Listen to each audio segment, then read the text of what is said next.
One of the most interesting things for me over all of these years in design is that the knowledge that I was given was not limited to the design of human beings.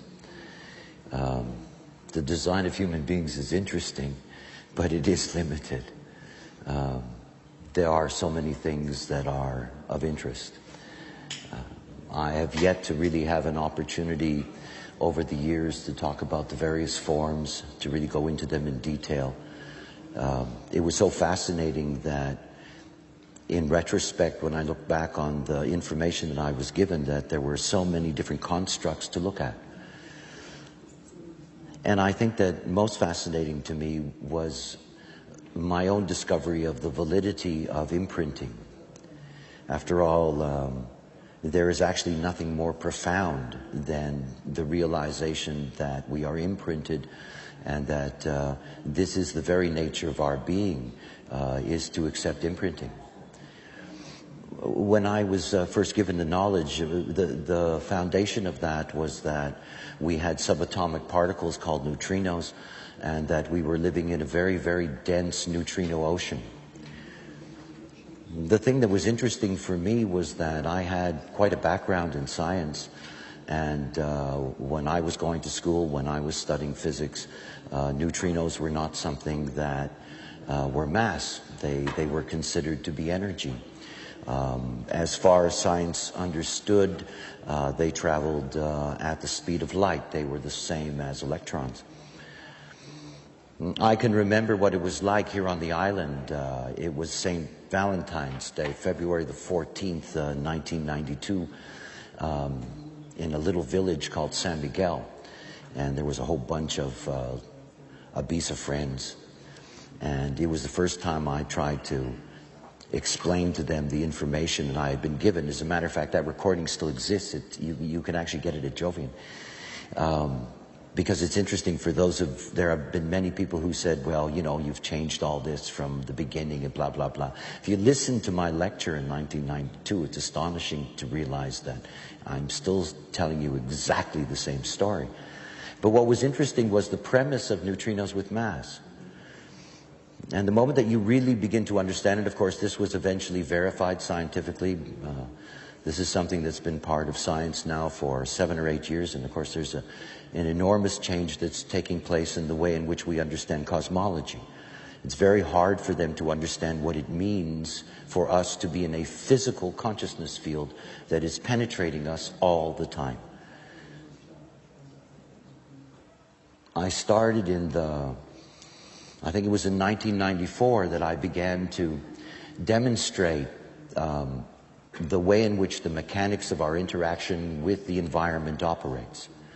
See, that was my first experience when I went through in 1987 receiving the information. I was basically an existential nihilist who was a drug freak. It struck me as astonishing the premise of what I had received. And in a very, very rudimentary way, I constructed a kind of ephemeris for the moon so that I could actually experience the moon in relationship to my design. And I was also fortunate with the timing of the year. It was that time of the year in which my solar plex center and the potential of its activations was open to the very transiting position of the sun and the earth, part of that binary, and with Mercury and Venus. And so I watched the moon, and I've described this many times. It was the most extraordinary thing for me to become emotionalized simply by the presence of the moon in some abstract position in the sky. The scientist in me, and the realist in me, and the deeply Western man in me was shocked by that. I was shocked that this cold rock somehow, in some way, was altering my nature. And that in that I began a long journey of the recognition of helplessness. A helplessness that is so profound now that it has become the comedy of my life. This joke of incompetence and helplessness that is so beautiful about what it is to be and what it is to surrender to what it is to be, to let go of trying to be the masters of these vehicles, because these vehicles are perfect in and of themselves, and that we cannot control them because they are in fact in a deep, deep, deep, deep program, and that the program is not a mystery. I mean, it's not a mystery. Not anymore. It's so obvious, and it's so mechanical, and it really is a turning of a wheel. In '94, I began to do what I called neutrino forecasts. I began to show the interrelationship between somebody's design and the transiting program. There's many of you here, it's a mix today, but there are many of you here that have experienced this for a very long time and understand the impact of these forces. Only once in all the years that I've been teaching did I really teach larger cycles. In Taos, New Mexico, and I think it goes back to 1996, was the only time that I actually sat with a group and laid out what global cycles were. Thanks. It was actually really a joke, because they certainly at that point didn't have the background to really be able to grasp it, and it was really fun in a sense to, I never know what I'm going to say. And it was so interesting for me to talk about those things the first time and to begin to see how this larger mechanic, how through that larger mechanic we begin to be able to participate in the evolutionary process. And for me, that's fun. Our lives are nothing, eh? It's bang. I mean, bang, and it's gone. And there is a sense that most of humanity never really appreciates their place in the flow. I know so clearly because we're living in the most deeply of mutative times. I mean, the most deeply of mutative times. There has never, ever, ever been such mutative pressure on humanity as there is now. And it's time for us to be allowed to see that mechanism, to see how the mechanism works, and to be prepared for what's coming. There's a darkness that's coming. And I don't mean to play melodrama, but it's fun. And it is Sunday morning, after all. There's this darkness that's coming, and it's settling down over all of us. The human species, what we are, what we experience, what I like to call the killer monkey. The killer monkey is coming to an end. It's coming to an end. We are terminal, and we are in the terminal phase of our species' existence. Now, I'm not talking about some kind of great mystical biblical end. As a matter of fact, this is the denouement that will lead up to the end. Because there's something else that's coming that is going to emerge out of us. It's seen in so many different ways and by so many different cultures and mysticisms. This understanding that we are approaching a very, very important time of transition. What I want to show you today and tomorrow is the actual mechanics of what's taking place. To see what we have been involved in for the last 400 years, since 1610.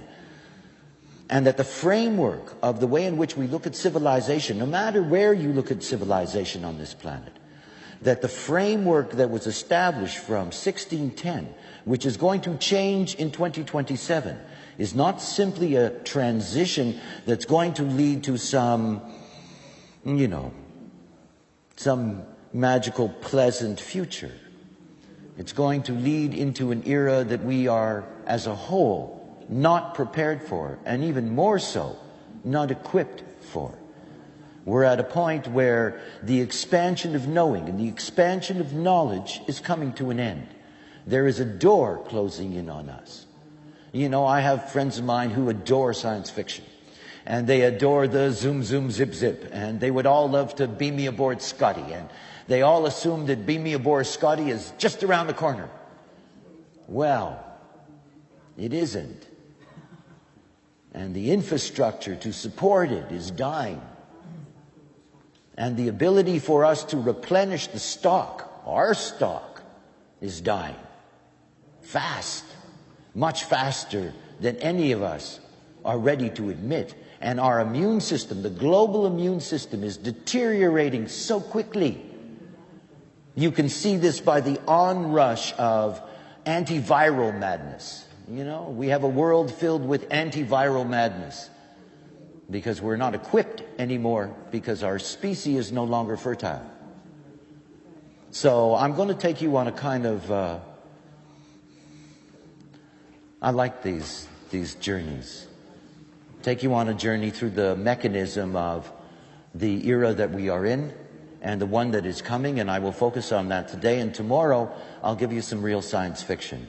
I'll take you to the closing of the round, and I'll show you how, in the beautiful mechanics of all this, that all the pieces lock together and the door simply closes. Right?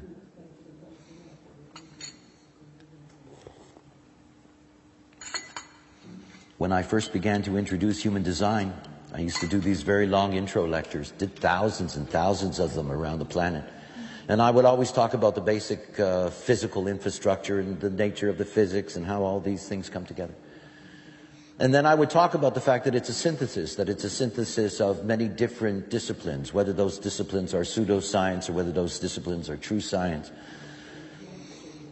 And one of those elements is the Eastern astrology and the precession of the equinox. And everything that I'm going to be discussing is a global cycle that is rooted in the precession of the equinox. Now, by the way, this graphing here, this is a PDF, and I was caught in my birthday celebrations, and I did not manage to get this up on the web last night. So I will put it up on the web tonight, and I'll give you the address now so you know, and you can download it and have it. www.hdvc.org/Ra's office /cycle, lowercase, CYCLE. Did you do cycle for the other class? Did I? Okay, let me give it another name. Global. Let's just call it global. Okay, lowercase, global.zip. There's a couple of things that you need to understand about the nature of this graphing. And the first thing to understand is that there are two elements in the way in which we are going to look at the way in which the cycles operate. And that the first thing to see is that we are moving backwards. In other words, we are actually moving clockwise if you're looking at the movement in the wheel. And if you look here, you can see running through here, this is where we are now. This is a period that started in 1615, pardon me, I said 1610, 1615, and this is going to end actually at 2027. In other words, it's going to go through this process. And at this particular time, and we talk about it a lot, that we're dealing with the cross of planning. That is the 37, the 40, the 9, and the 16. And all of us know that we are in the 37th gate in the first line. That's where the precession of the equinox is right now. And in 2027, it's going to move back a step, which is going to place it into the 55th gate. And the 55th gate, the 6th line. And as we know, the 55th gate is a mutative gate. This is the chemistry of the genetic codon of histidine. This is where the mutation is taking place in the solar plex center. This is where you have the impact on prostate cancer, autism, all of these things through this mutation. But when you're looking at this configuration, I want you to recognize something, that this movement of the precession, that these elements of the precession are called keys, but there is a lock. In other words, each of these keys fits into a lock. Now the key is the precession and its structure itself, and the lock are humans.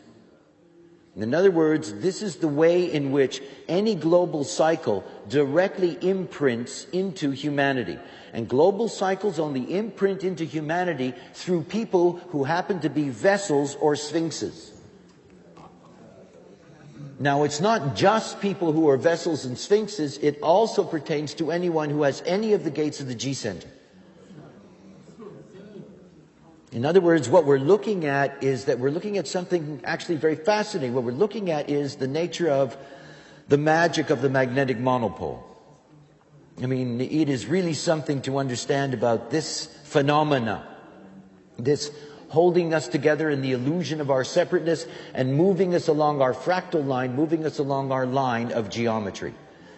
And that movement along our line of geometry, the thing that holds us together as a species, the thing that holds us together as a totality within the programming of the whole, that all of this is rooted in the G center. The G center. When we're looking at the G center, of course, we are looking at identity. In other words, when we're looking at it in an individual chart, what we're looking at is the quality of identity in that being. We've got role gates here, the roles of our interaction with the world around us. You know, we have directional gates. We have gates in which here specifically, when you're looking at the cross of the Sphinx or you're looking at the cross of the vessel, these are the only incarnation crosses, as an example, that operate exclusively out of one center. That the G center is very special because it forms specifically the 8 different corners or the 8 different points of the wheel. Remember, when you're looking at the structure in terms of the way that the hexagrams of the I Ching operate, that what you're looking at is the wheel naturally breaks up first into its 4 quarters. And we know from the 4th quarters that we're always going from a Sphinx gate, which is a gate of direction, and we're going to close with one of the gates of the 4 ways before we get to the next Sphinx gate. The other thing is that in the middle of each quarter, exactly in the middle of each quarter, is a vessel of love gate. And it's one of my earliest comments about the nature of identity. And again, when you look at the G center, what you're looking at is this capacity to be able to go out and to touch everything that is there in the whole.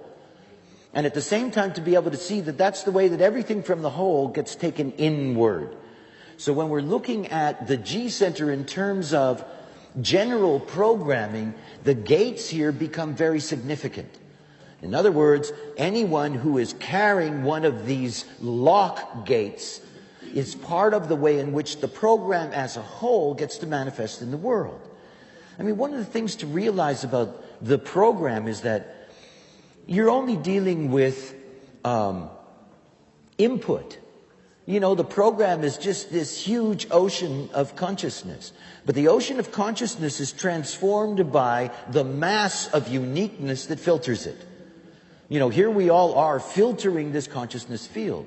And one of the things that you get to see in design whenever you're looking at analysis is that you get to see that each and every human being is truly unique in the way in which they interact with the program and also in the way in which they provide a contribution to the whole. I mean, the damn thing's an illusion. So, you know, one of the things to recognize is that you cannot live in an illusion unless you are contributing to it. I mean, you know, it's not like we're outside of the illusion. It's not any of this hip shit about you're going to be outside of the illusion. It's always my joke about sticking your head through the sky. If you stick your head through the sky and you leave it there, someone's going to kick you in the ass. You know, because you can't live that way. We are the illusion, we make the illusion, we live the illusion. So it's important to see that it's not so much that these beings are special any more than any activation anywhere is special. But to understand that the program is not just something out there. It's here. When I talk about these global cycles, it's essential to understand it's not like something's changing out there. It's changing in here. You know, it's not like there's anything to blame in all of this.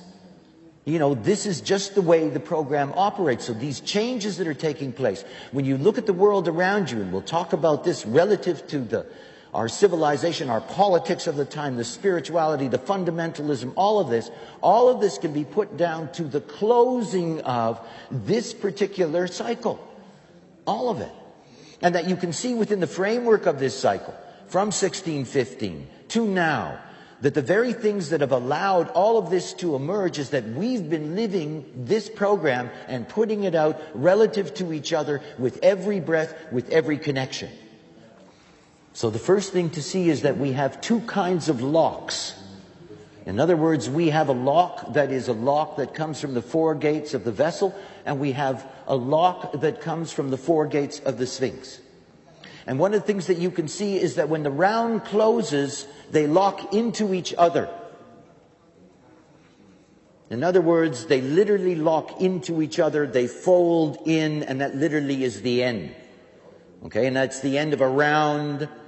That's the close of the whole process. So everything is moving towards this locking phenomenon.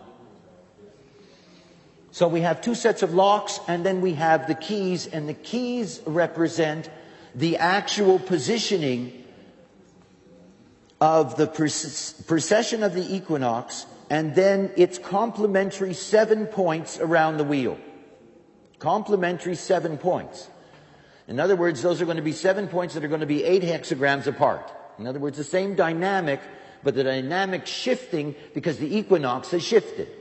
So, for example, this 2546, these vessel gates, you can see here with the 37, 40, 9, 16, this is their exact relationship to that structure. And when you move along, you will see that relative to the Sphinx gates, the same thing is true. In other words, these 8 points, they're all structured 8 hexagrams apart. It's just the shifting of the equinox. So let's begin. It started in 1615, and it started with the 37th gate as the equinox gate, and you can see that the lock is the 25. The 37th gate is the gate of the family. It is the gate of the need for God. For not only the need for God, but the need to build temples to God. It is the need for secure bonds in the family. It is the need for moral law. It is the need for those that will work for the benefit of the community, and we find that in the complementary 40th gate. In other words, we have been living in an age since 1615 in which the most dynamic theme has been community.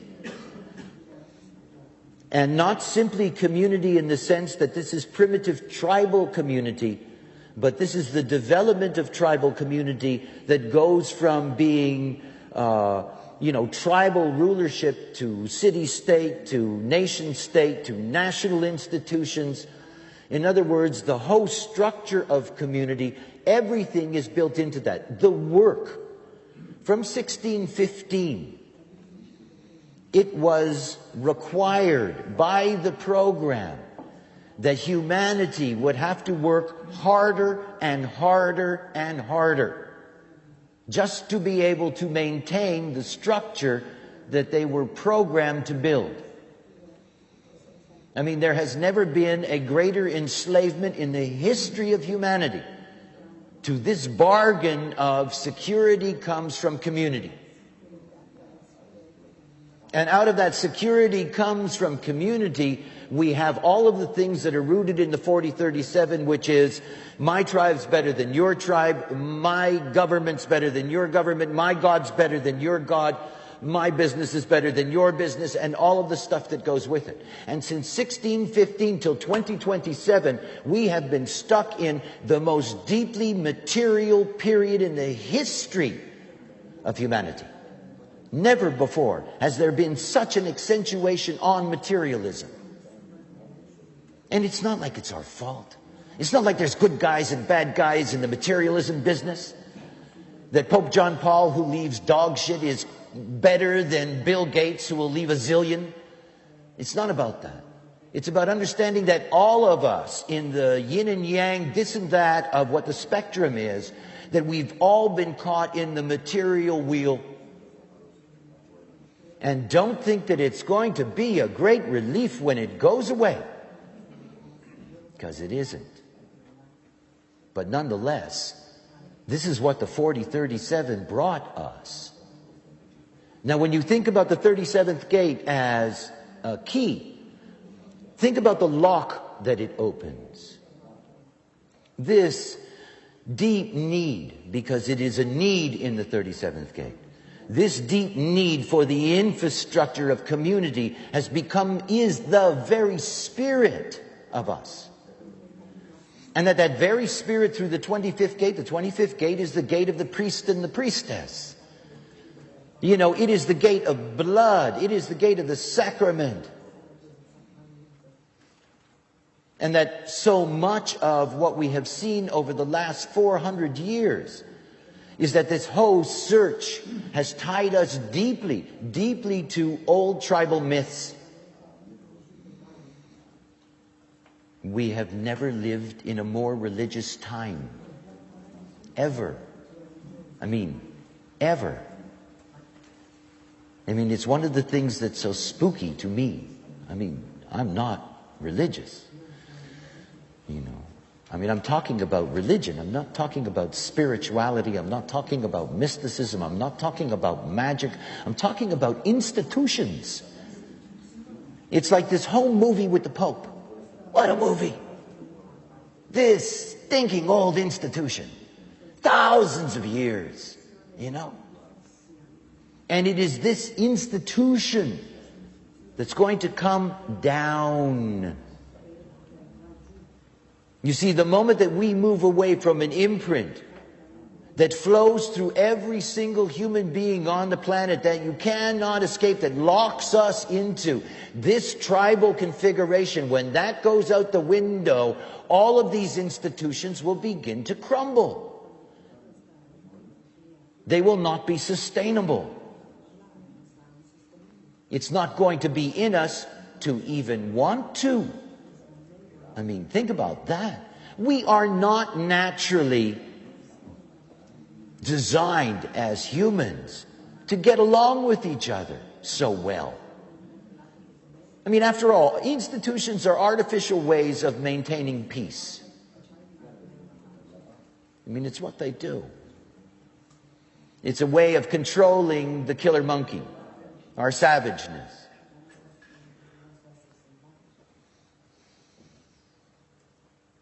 See,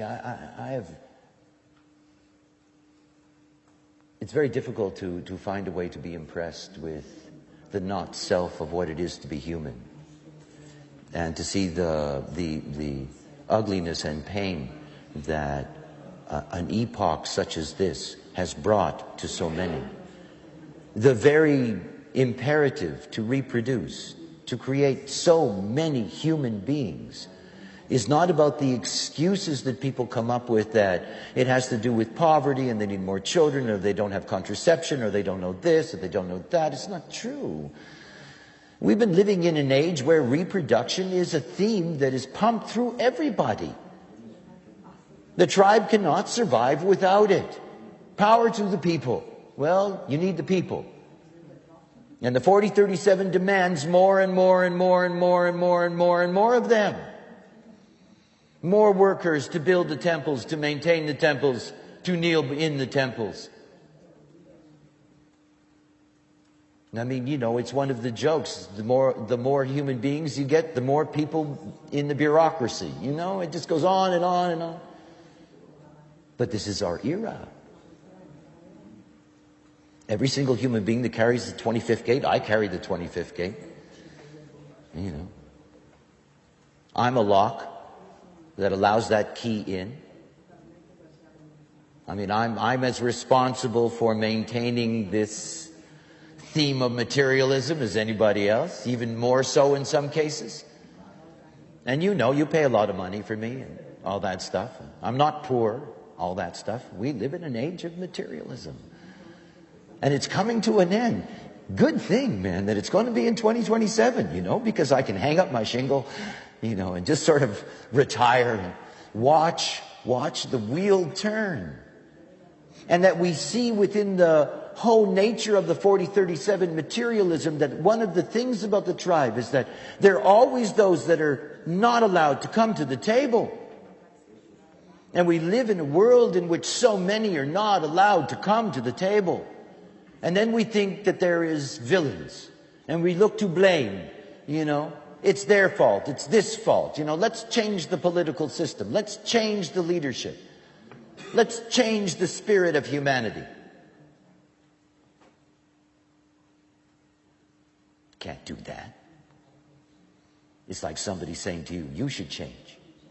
You know, smack them when they say that. What the hell are they talking about? Nobody changes. We are what we are. It is what it is. It's going to be what it's going to be, and no raging against the wind is going to stop this curtain from dropping. Nothing. Nothing. When you look at the 40th gate, the 40th gate being the opposition to the 37, and the 40th gate is connected to the 46, and remember that the 46th gate is all about the body. And it's the body as the temple. This is the place. And this whole body is the temple. That one of the things to see about the 40th gate is a gate of denial. It's a gate of denying God. It's a gate of denying the value of relationships, of friendship, of all of these things. And yet, of course, when it's bound to the 37 gate, you get this whole community structure. But think about the relationship to the 46th gate, which is about the body. And one of the things to understand is that the body is deteriorating at a very rapid rate. And one of the first things that came with this cycle was what we call medicine. When we were doing, looking at tone and bass and chain, you know, I was talking about this phenomena of, you know, juxtaposition makes things happen. You know, the moment that you have two things and you bring them into proximity to another, there is a quantum effect. And that quantum is the whole that's larger than the sum of its parts. And one of the things to see about the nature of the mutation, remember that when we entered into the cycle in 1615, we were already in a process that was opening up to mutation. In 1781, we had the advent of the nine-centered being. You know, this is the beginning of the mutation that leads to the fulfillment of that transition that's going to take place post-2027. And it's also one of the things to see about us as humans is that since 1781, we have no longer had, at the deepest level of our genetic imprinting, a future in front of us. And there has been a slow deterioration in the immune system. And when you think about it in a holistic way, think about it this way.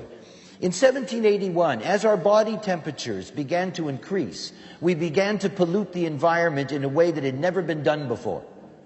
We began to put additives into the environment that were going to go along with the fact that our very vehicles themselves were beginning to deteriorate. In other words, all of these things were built into the fact that we are being sterilized slowly, that we are losing our capacity to be creative, that all of this is pointing us down this road of transition, and it's been going on for a long time. Complementary to that, because you cannot, you know, in order to stop a gene from wanting to be alive, you got to put a stake through its heart. You know, it's the basic premise of existence. And so the counterpoint, and there is always the yin-yang, the counterpoint is the moment the body is beginning to go bad, science gets good, medicine gets good. You know, the moment the immune system begins to go into the toilet, we start inventing all kinds of ways of protecting the immune system. I mean, the fact that people live longer, one of the whole things about the life program is that the only thing that provides for the potential of consciousness is longevity. It's why that most of the really ancient and wise societies had enormous respect for the aged. And had enormous respect for the aged, not necessarily because they were automatically wise with age, but this understanding of the basic program. The program demands that if we don't live long enough, we never get that opportunity to really be conscious. And so this incredible struggle, you know, at the same time that our vehicles are provided with the opportunity to live longer, is at the very time when the vehicle itself is in deterioration. It's the joke at the end of the game. It's always the joke at the end of the game. I mean, I like the joke, but I have a black sense of humor. I mean, I think it's very funny. I think it's very funny that everything that we think of as progress has been band-aids for the fact that we're going out the door. You know, until we get to the point that, you know, we've become radically insane. You know, children who are born who can't breathe the air. You know, that you keep them in tanks all their life. I mean, we're going out. And there's this deep, deep, deep malaise that lies within the soul of humanity. Because we are mutative creatures. And we are the program. And we know. I watch with curiosity the incredible rise of fundamentalism since 1960. And in 1961, we had the transition from the second line of the 37 to the first line. We got into the foundation lines. And of course, in understanding the construct of the hexagram, if you look at the first line, you get to see that the whole nature of the infrastructure is there. Every first line, you know, opens up a window of knowledge in understanding the whole. And at the moment that we went into that first line theme, we went back to fundamentals. We went back to the basic foundations.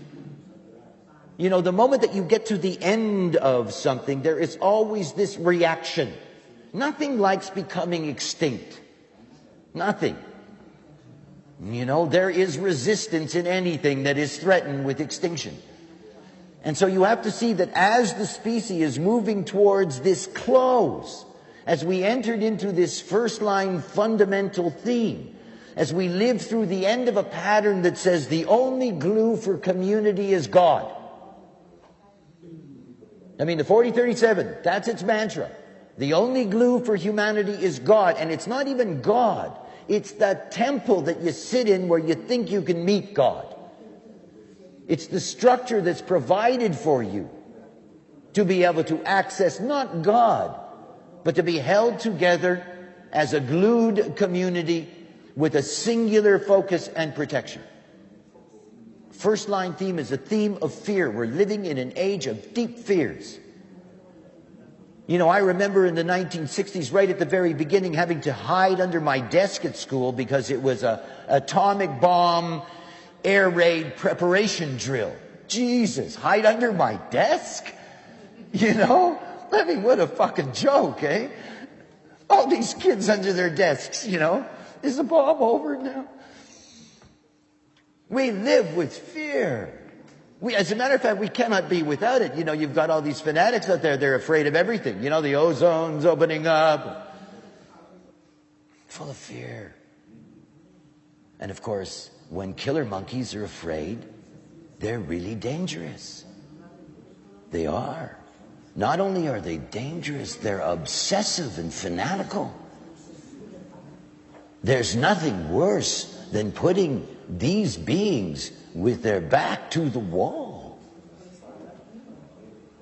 And so you have this enormous rise of reactionism.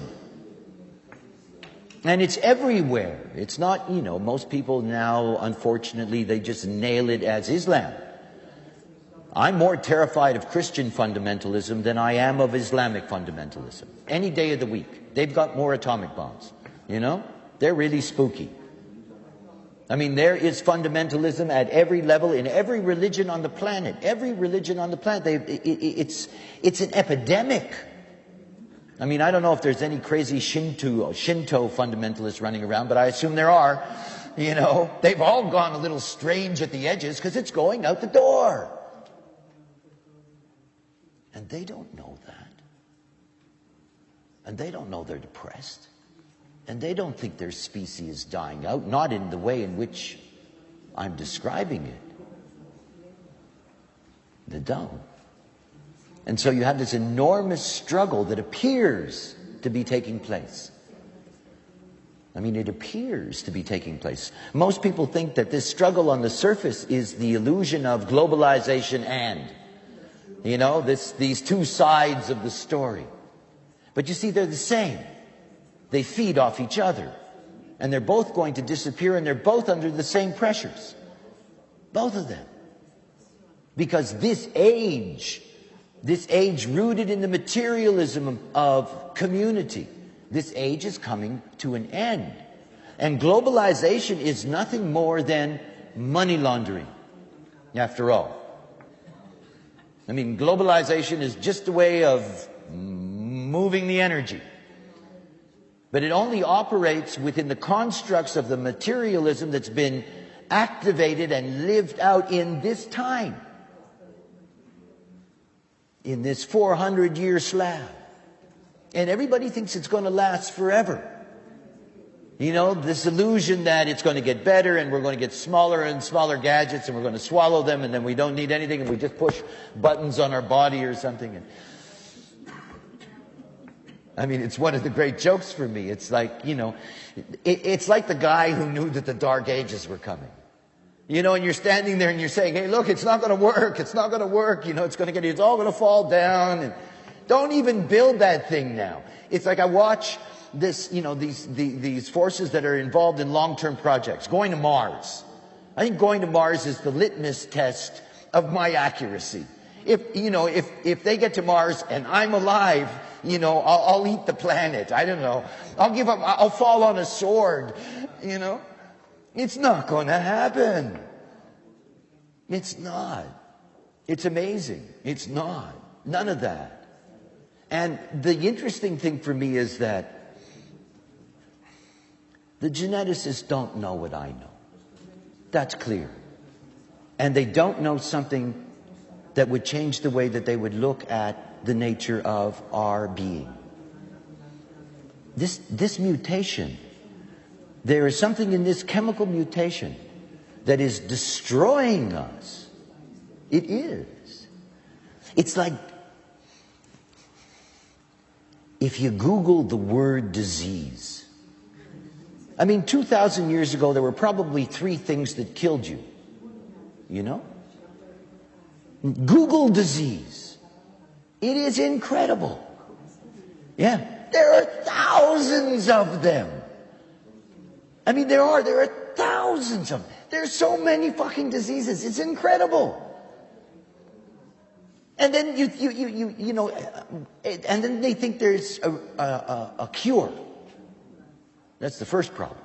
The second problem is that they see the disease as something that has arisen out of a vacuum. You know? We have a new disease. Yeah? We are deteriorating at an incredible rate. And none of these geneticists are going, you know, I just noticed something. I mean, don't you get that? One day they tell you, if you drink tomato juice 3 times a week, you're going to die. The next week they tell you, you really should drink tomato juice because it's going to help your liver. And then the next week they tell you, in liver tests, we have discovered that tomato juice, it has nothing to do with tomato juice.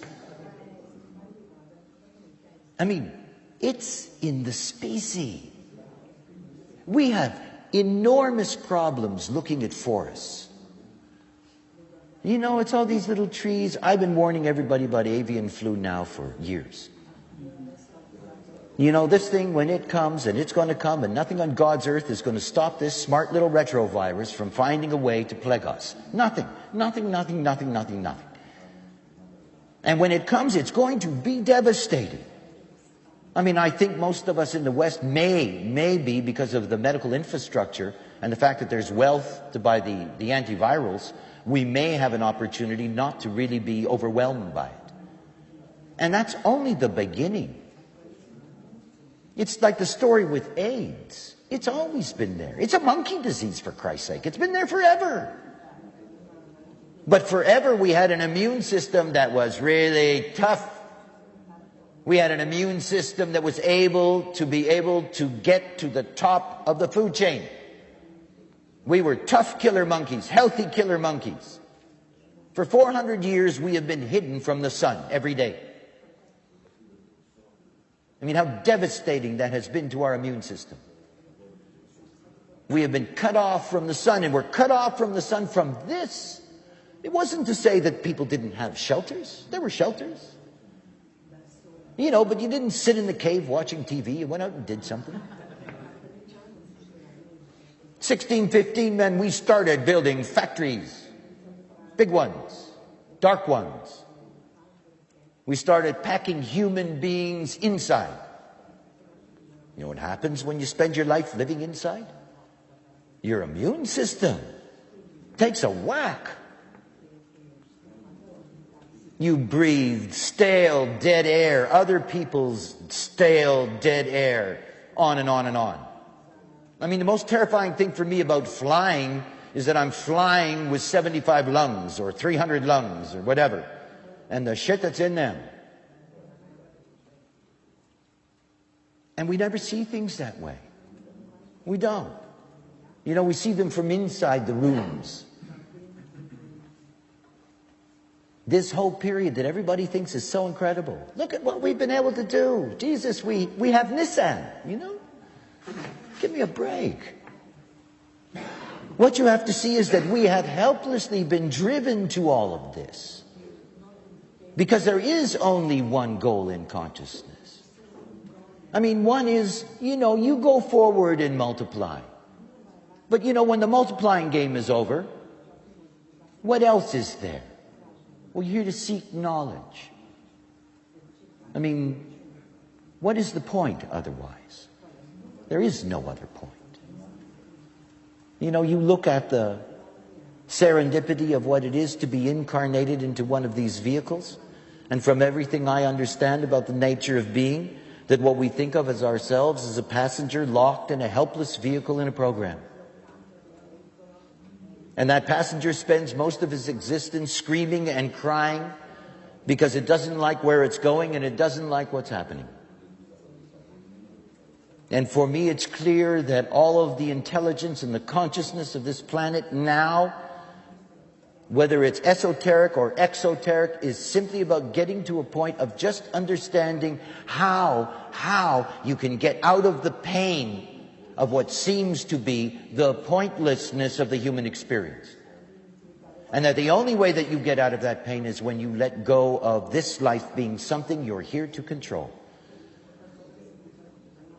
I mean, you know, the real joy of my life is that in a few words I can give somebody a strategy for their type, and I can send them out into the world, and I can watch them eliminate resistance, and I can see the transformation in their consciousness.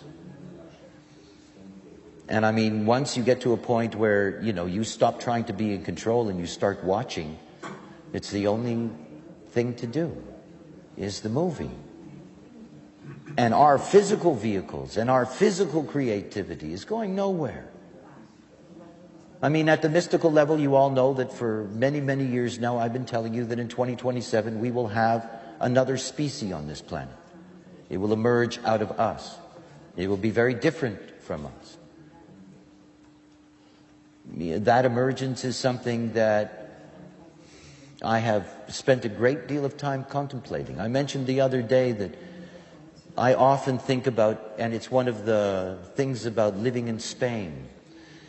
Spain has a very interesting Neolithic history. And Spain was probably the last place where Cro-Magnon and Neanderthal lived together. It has happened very often in our history. And it has happened very rapidly. After all, one of the things to realize about approaching the end of the round is that our evolutionary process and the way that we are moving, it's faster and faster and faster and faster. We are racing towards the door in the way in which we have developed. The 9 and the 16, you see the 10. The 10 is a strange lock.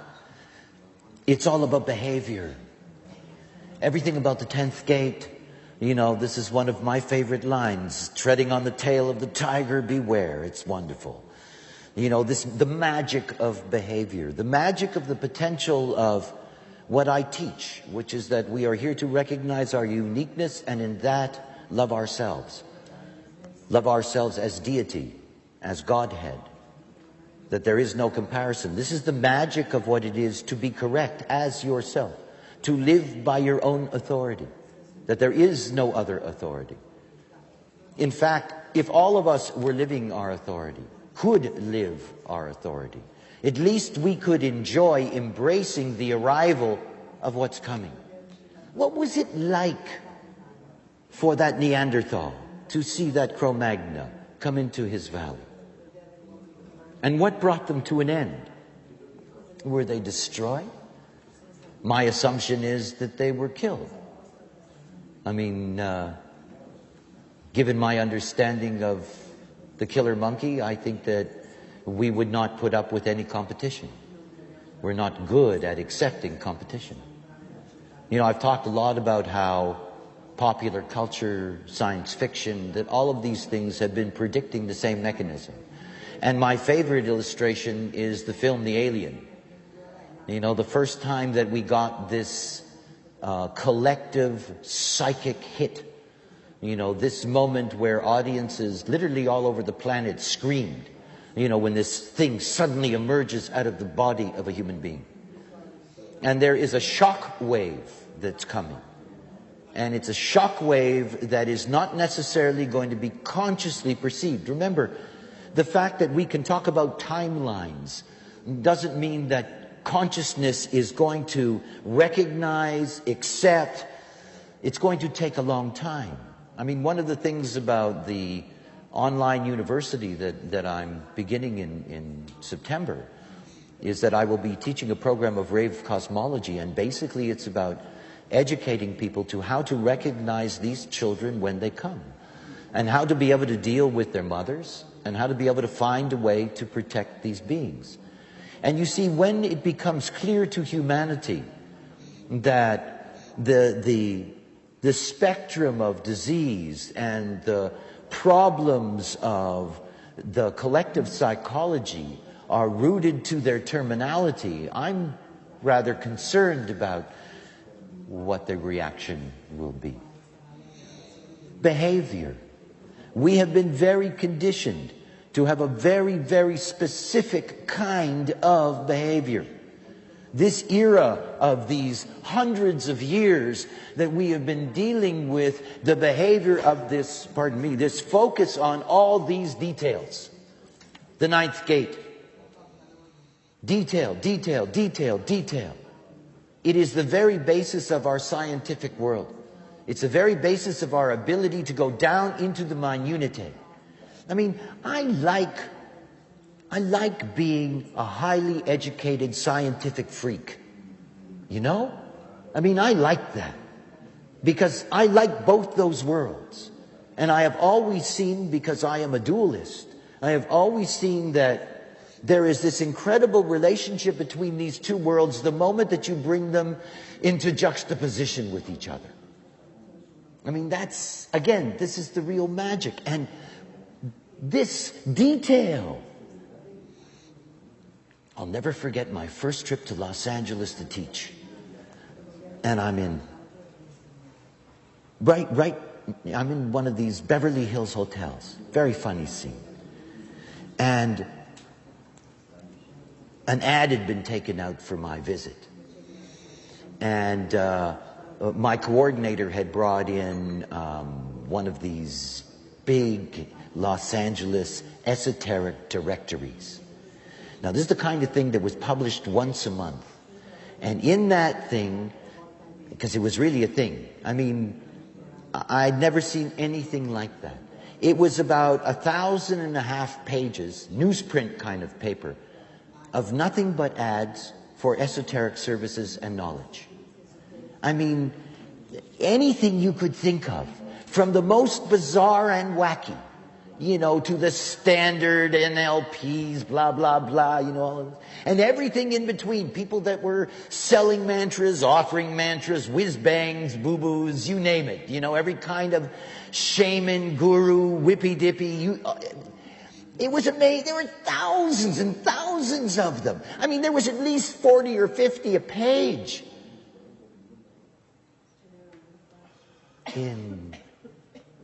Around the time where I had the experience with a voice, I was living in a ruina not far from the village of San Juan. And I had a friend of mine, a very old friend of mine, David. And he was trained as a scientist. He was actually trained as a geologist.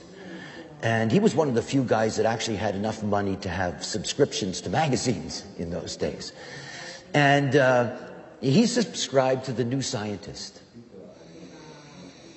And one day I'm up on the terrace above my ruina, and I see down below at the road, I see his car pull up. And I see him get out of his car, and he goes to his trunk, and he takes out 2 bundles. And he puts these 2 bundles at the bottom of the little walkway that I would take to go up to my ruina, and leaves. And so I go down there, and I grab these 2 bundles. It was 2 years of The New Scientist. Right? And The New Scientist came out every week. So there was about 100 of these things. And I bring them up to my ruina. And I sit down underneath my fig tree, and I put these 2 bundles in front of me. And then I started to laugh. I have never, it's the only time in my life that I was really frightened. I mean, Datura demons, the voice, shocks, but really frightened of my death. I laughed so much, I truly thought that I was going to die. I got into a panic because I couldn't stop laughing. I was rolling around in the dust. It was so amazing to me. Here were all these scientists, millions and millions and millions of them on the planet. All this ninth gate detail, The journey of 1,000 miles, and all these people doing all the steps, endlessly doing these steps. And here's this ridiculous freak, just sitting there. And they gave it all to me. It was free. It dropped from heaven. And all the thought and all the science of 2 years from all the scientific disciplines. And I'm reading this stuff. It was amazing. This is our age. This is our time. There's so much minutiae available out there that nobody can digest it. It is this endless, endless, endless minutiae because we're all trying to get to the source. How does it work? Why does it work the way that it does? Who is responsible? This is just getting down to the meat. And when you take the 2 sides, you can see. I remember the first time that I taught juxtaposition theory, 9-dimensional theory. 2 weeks later, Hawking's in his wheelchair starts sprouting about 9-dimensional universe. And it's like, yes, good. After all, human design is the only revelation that's been substantiated by science. It's one of its jokes, that it's this and that. And you have to see that our behavior for hundreds of years has been focused on all these little details. And all these little details are the bedrock of collective transcendence. The collective theoretical transcendence. We're waiting for the theory of everything. And of course, quantum scientists now are going crazy because they don't know what to do with neutrinos. It's almost as if they like to say, well, can we go back to the way we used to see things? What do you do when 60% of the mass of the universe is neutrino? And we're all in it. So this detail, what do you think's going to happen when we leave this age in which that detail is alive in all of us? Remember, this is not an abstract thing. It's not like it's out there. It's in us. In every single one of us, either directly or indirectly, either as lock or as key, or through your connection to the aura of somebody as lock or key, and on and on and on. And what do you think is going to happen when we get to that place where that's not the imprint? Everything about our modern society runs on detail. Can you fix your mobile phone by yourself? Do you even know how the electricity in your house works? Everything about materialism has been based on detail. The way that we produce machines and all of these things. Go into a factory where they're producing some kind of modern, sophisticated machine and ask any single worker how to put the whole thing together, and they don't know. I just do this. And what happens when nobody knows how to do that? You have to see that we've got a whole planet that's dug into this detail to the point that we don't know how anything works. And what happens when the lights go out? We're fucked. And you don't want to see a Western killer monkey without their washing machine and their TV. Let alone that the elevators don't work. I mean, you don't want to be in that neighborhood.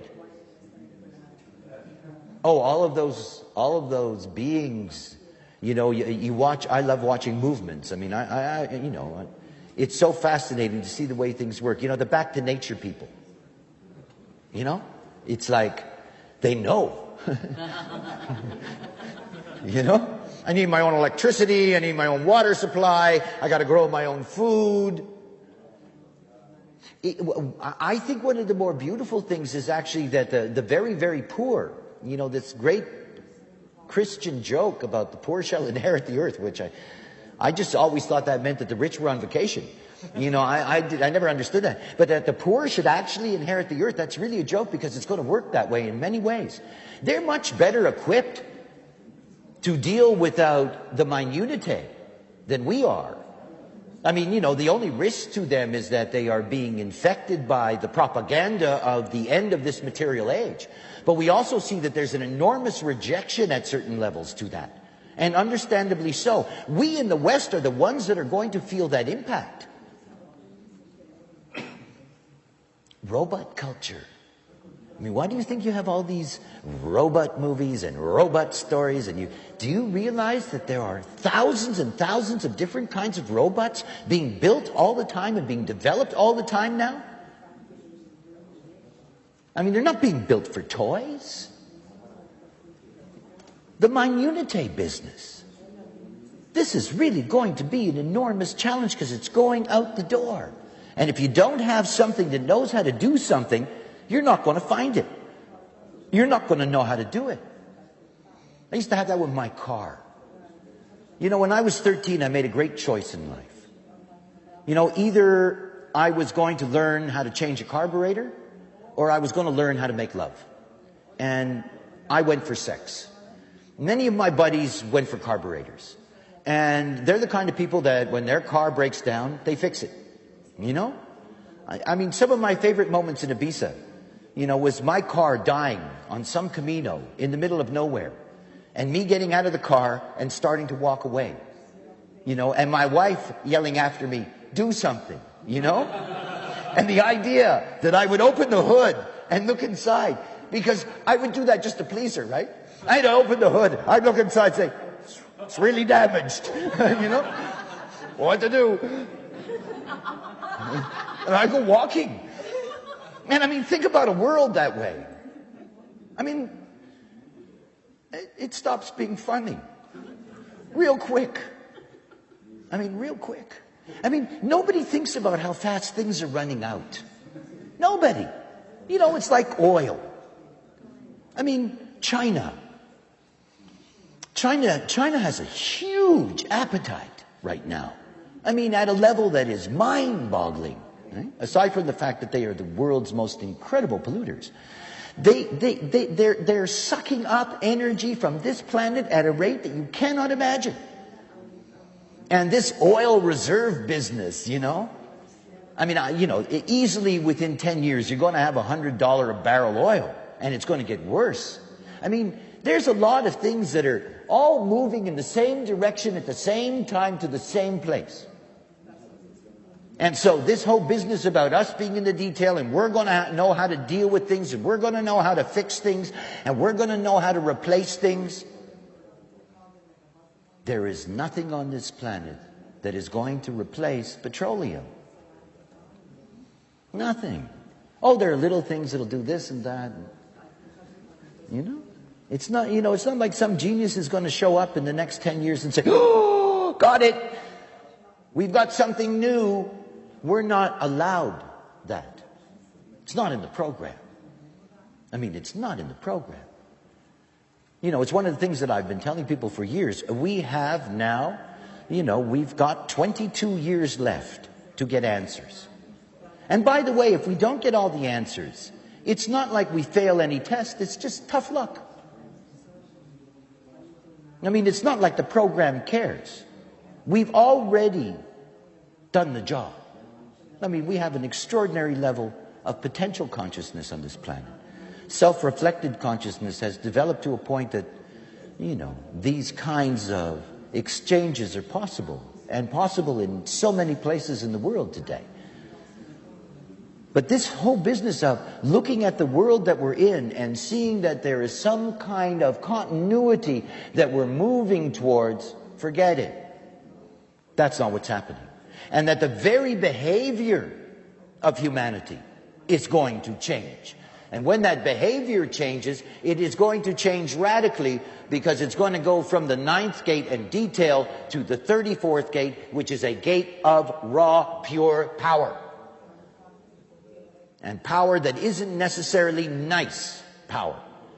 It is the power necessary to be able to survive. It is the deepest driving energy within us.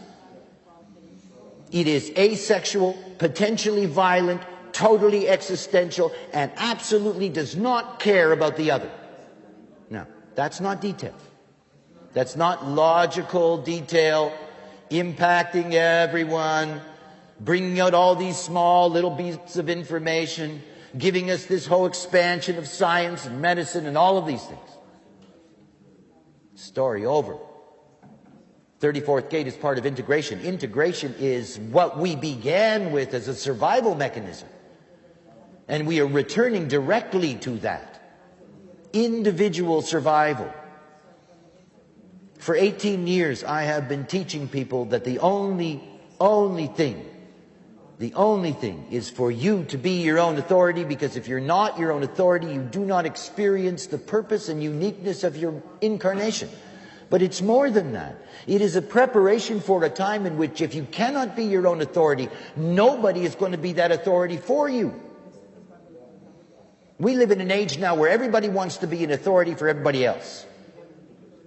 You know, all the old bullshit about you're the sheep and I'm the wolf and here we go. And it's an old mechanism. You know, the teacher and the student and the this and the that and the master and the disciple and blah, blah, blah, blah, blah. All that's coming to an end. I mean, I know that from my own role. This is the end of this movie. And so it should be. Boring trip. Once you can transform surrender into a mechanical process, which is what human design offers, you don't need any teachers in that sense. You just simply need somebody who will kindly let you know about it. And that the individual and individual authority is the only thing that will protect us in the future. Us. I'm not talking about rave children who operate in pentas. We're going to be on our own as authorities. Doesn't mean we are going to be alone. But the whole collective tribal imprint is going away, and it's fading. Every day, it's fading. The 16th gate and its relationship to the 15. Now think about the 15th gate. The 15th gate is part of that logical process. It is universal to all forms of life. It is the rhythm of life. And more than that, at a mystical level, this is where we have the potential of the love of humanity.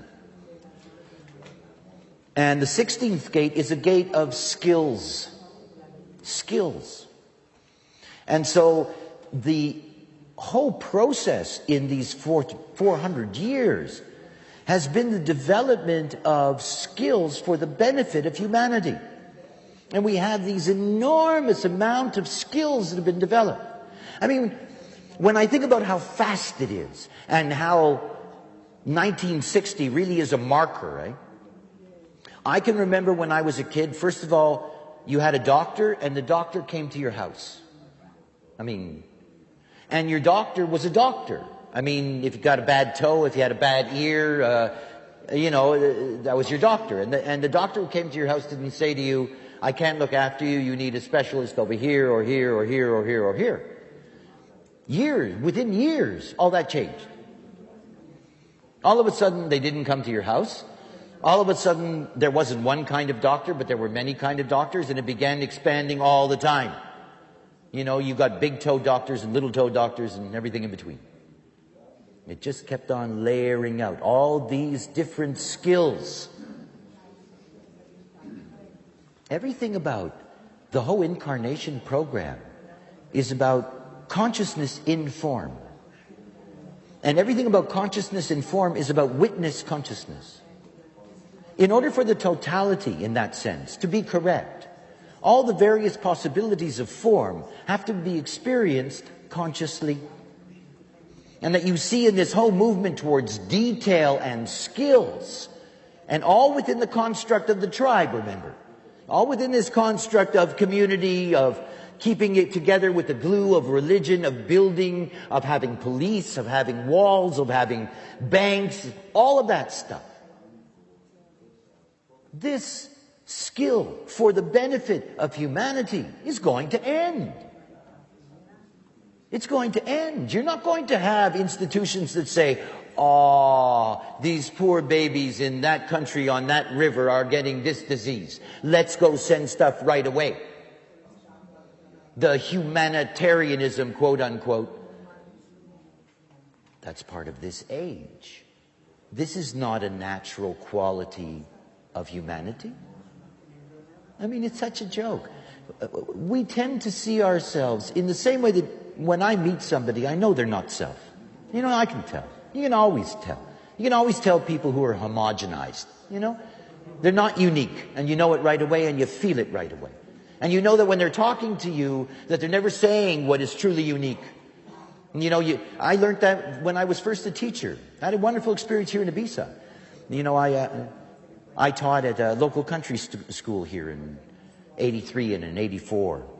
And I was teaching what would turn out to be the children of my friends. And there were moments when each and every one of these kids would quote their parents directly. You know? I mean, they would say something in such a way that you would know precisely which parent was that, and the way that the parent had said it to them. And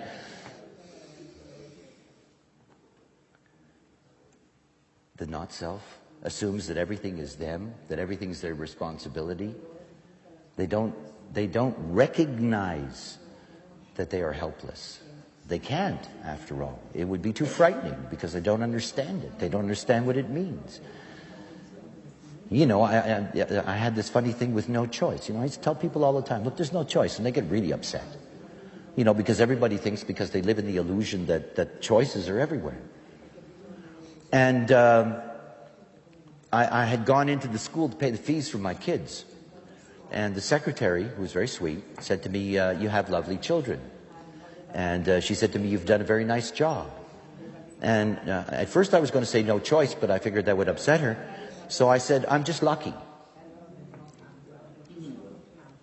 I have discovered that saying I'm just lucky is even more provocative than saying no choice. You know, because it's basically the same damn thing. I mean, I love Lao Tzu. One of the very few thinkers from the past that I've been able to take into my body, and it just resonates cleanly. It's such a vanity to assume that you can interfere with the cosmos at any level. I mean, it's such an incredible vanity. And one of the things that I will enjoy about the dropping of this curtain is that vanity is going to take a kicking. Because all the pretension about what we think we are is all being supported by these institutions. And it's all being supported by these mechanisms that are not personal, that's just the wheel turning, and that we are expressing the program. You know, we are not humanitarian. It's a lie. It doesn't mean we're not capable of humanitarianism. We are. But even that is not a choice. It's the serendipity of a moment. We are killer monkeys. We will always be killer monkeys until there's no more of us. And that's not that far away, you know.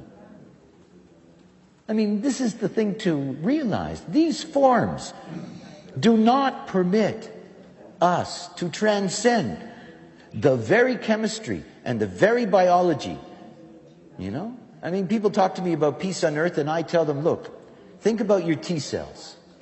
I mean, just for a moment, think about your immune system. You would not want to meet a T cell that was as big as you. You know, because the first thing it would do is eat you alive. Every moment of every second within our bodies, there are these savage things. And they're things, eh? I mean, they're things. And they're savage. They live in our cosmos. And if we didn't have them, we would die right away. And they are the most vicious, nasty little bastards you could ever imagine. And then the outside says, but we're basically peaceful. That we're basically nice. No, we're held that way by our institutions. We are taught that in our schools. We have these things enforced by our governments and the morality of our religions. I mean, you have to see that this construct over the last 400 years is such a fake. It's such a little patina over what we are. It's a way of protecting us from the truth. See, I don't see this as one of the great eras of humanity. I don't. Because it's a time of decay. And in this time of decay, I can see that all the strains that are moving out, that they are all lost, that they do not see what's happening. And so they do not surrender to what is possible. They don't. I'm waiting for that curtain to drop, because when that curtain drops and the sexuality that we have experienced for a very long time, for about 80,000 years, comes to an end. And then you'll see slowly that there is this possibility of humanity recognizing that there must be something worthy for them in this experience. 3 billion people live on less than €1 a day. I am every moment of every day aware of that. I cannot forget it for a moment, because the moment that I forget it, I forget the truth of the impersonal, cruel nature of what it is to be passengers in vehicles. And the moment that we think that we are in charge of these vehicles, and the moment that we think we're in charge of vehicles that are at the end of their assembly line and are not going to be replenished, we are going to get more and more depressed in the spirit. It's the spirit. I gave up doing individual readings. After 6,000 or 7,000 individual readings, I could not stand it anymore. To be in the aura of self-hatred. I mean, I couldn't stand it anymore. Human beings and their crap, that they hate themselves, that they don't think that they're worthy, all this shit. Amazing. The grace of what it is to be in one of these vehicles, a miracle of what it is. And you see, there is this malaise. That's why you've got all these people running around trying to wake people up now. There's so many people running around trying to wake people up. Wake up, They're all slowly sinking into this despair.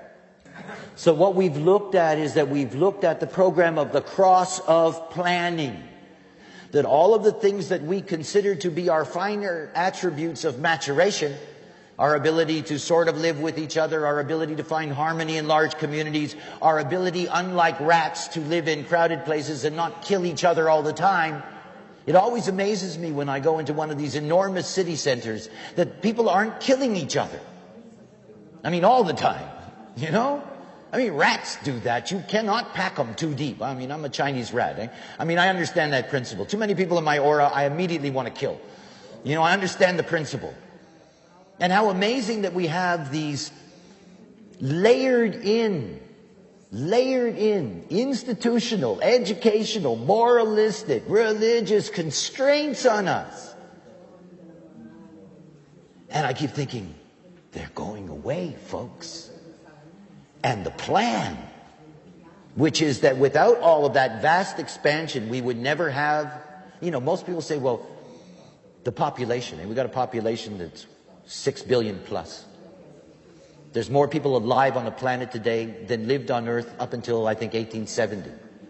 So you got an enormous, vast genetic pool. And with an enormous, vast genetic pool, what you have is the only real opportunity for mutation. And we know that there's a vast mutation at work. But think about the coldness of the program.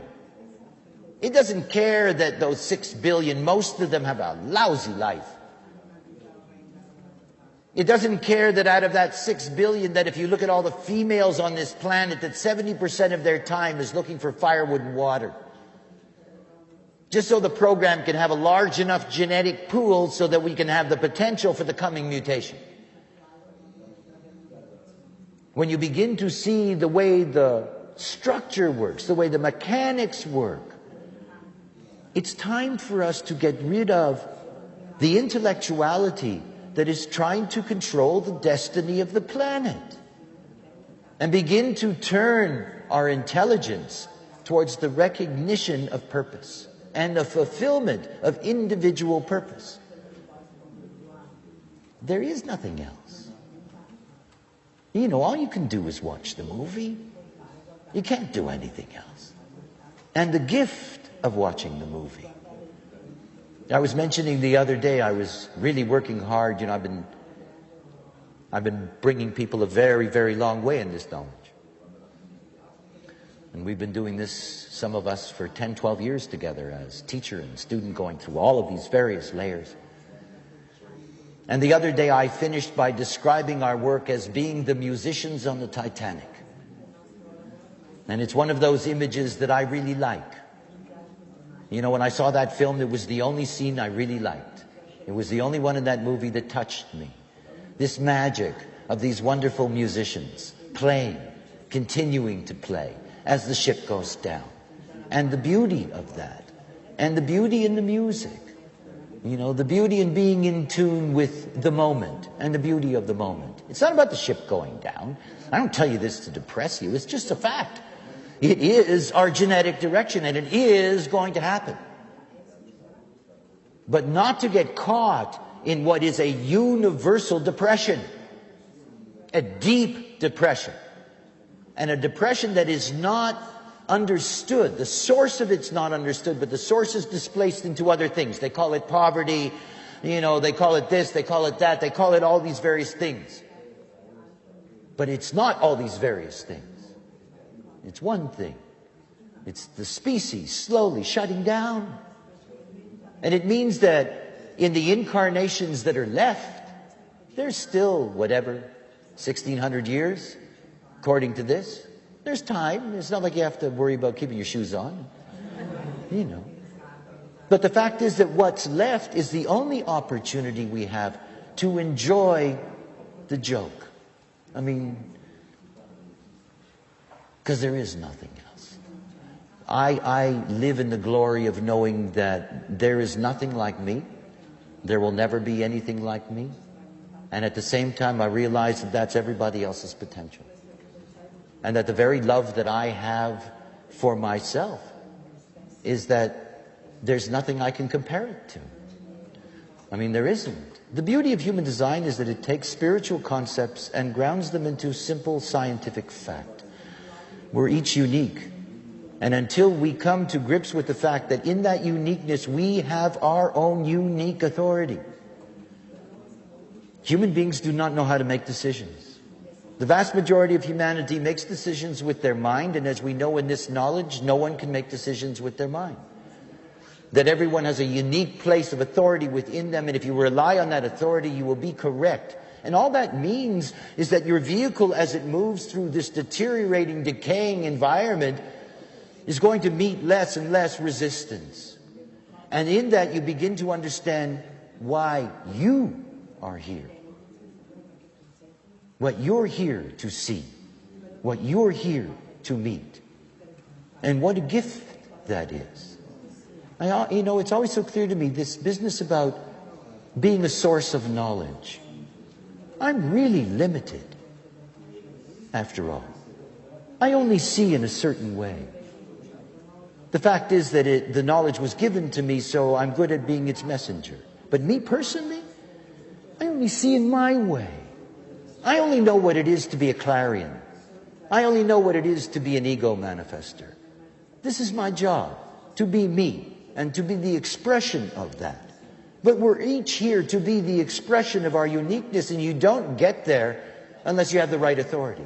And you're certainly not going to get there in these times when you have this vast deterioration taking place and you've got this terrible depression that's moving through humanity. Most of humanity is depressed, and on top of that, they are frustrated because most of them are generators. And they're angry as hell because they're manifestors. And they're disappointed, and they're all the things that we know of. You get caught in that, this looks like a terrible place to be. And then you don't see the beauty of it. And you don't see the magic. And you don't get to have the grace that comes with simply surrendering. So, whatever the story is, wherever I go in my knowledge, I always come back to the same place.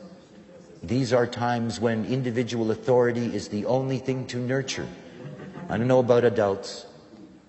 It's to nurture in children. It's to make sure that they operate correctly and make sure that they know how to make decisions as themselves. You see, the propaganda of our time is that everyone can be an authority for you. Your government's your authority. Your lawyer's your authority. Your doctor's your authority. They all become authorities for you. Your priest is your authority. It goes on and on and on and on. Or transposed to God's your authority and all this bullshit. And this is the times. This is the program we've been under to hold us together long enough so that through all the detail we can come up with necessary recognition and answers, that the consciousness can flower, that truth, whatever that is found, and that each and every one of us gets to see our value. I mean, the deepest sickness for me is the sense of human worthlessness. The valuelessness in beings. How depressed they are about their worthiness, their importance, their purpose. I know. This is the time to teach them because the door is closing. Those institutions are going to disappear. The opportunity to be the master to the disciples, the leader to the followers, is all coming to an end. This is a time to instill in anyone that you reach, is to instill the importance of their own authority and the emergence of their own authority. Because otherwise we're going to have a terrible time. They're going to have a terrible time when there isn't the collective tribal infrastructure to protect them.